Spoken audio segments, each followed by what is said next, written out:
Again, I apologize about that. I did not expect my dog to be so loud right now. I'm really sorry.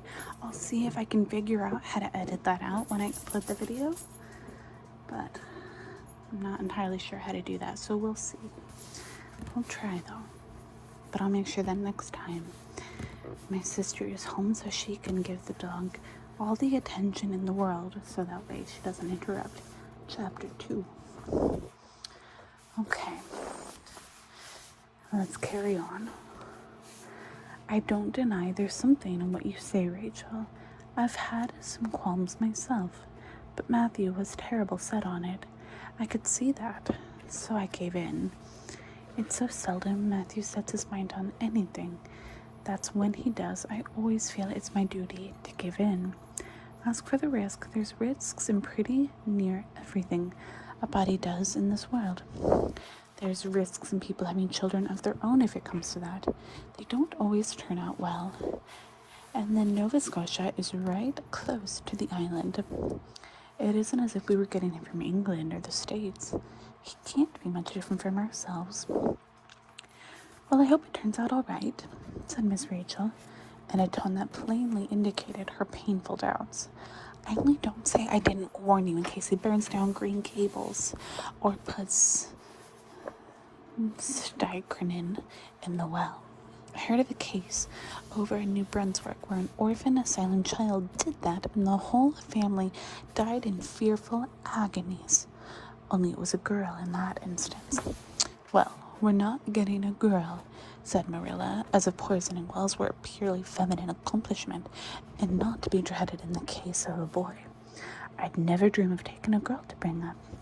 I wonder at Miss Alexander Spencer for doing it. But there, she wouldn't shrink from adopting a whole orphan asylum if she took it in her head.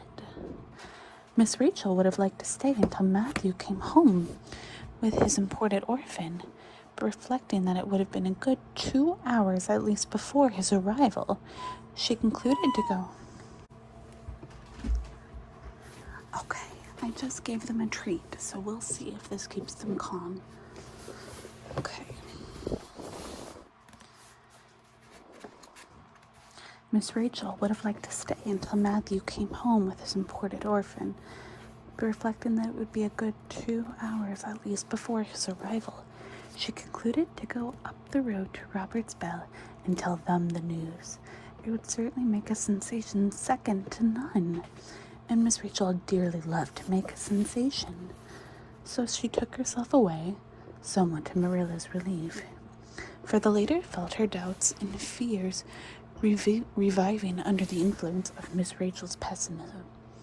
Well, of all the things that ever were or will be, ejaculated Miss Rachel when she was safely out in the lane, it does really seem as if I must be dreaming.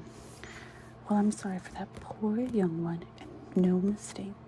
Matthew and Marilla don't know anything about children, and they'll expect him to be wiser and steadier than his own grandfather, if so be he ever had a grandfather, which is doubtful. It seems uncanny to think of a child at Green Gables somehow. They've never been one there, for Matthew and Marilla were grown up when the new house was built. If they ever were children, which is hard to believe when one looks at them. I wouldn't be in that orphan's shoes for anything. My, but I pity him. That's what. So said Miss Rachel to the wild rose bushes out of the fullness of her heart.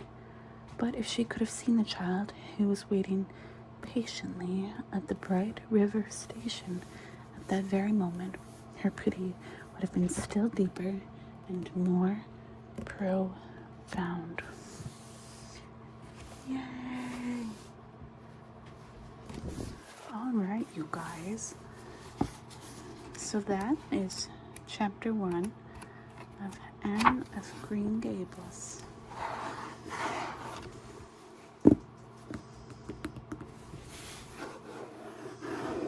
I hope you all enjoyed.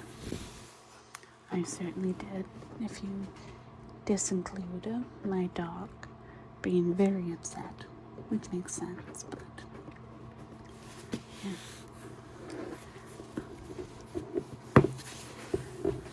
guys just the Reader's Digest version of the story, gifted to me from my grandmother. I hope you all enjoyed. And if you guys have any recommendations, notes, books you would like me to add to my list to read to you guys next, because I will be finishing this book, but I'll be reading others. Trying to decide, maybe I'll read some children's books. Perhaps I'll read some poetry books. I don't know. Any recommendation that you guys have, please pass along and post in the comments. If you guys could please like, subscribe, comment, share, watch, anything possible. I'm really excited about this. I've loved ASMR for however long I can remember.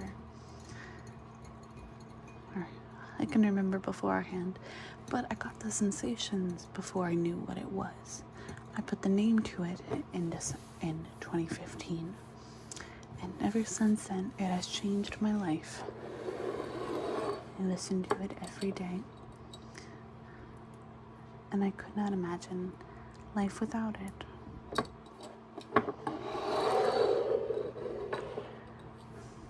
So thank you guys so much for listening, and I hope you all enjoy and sleep tight, and I will see you all next time. Thank you.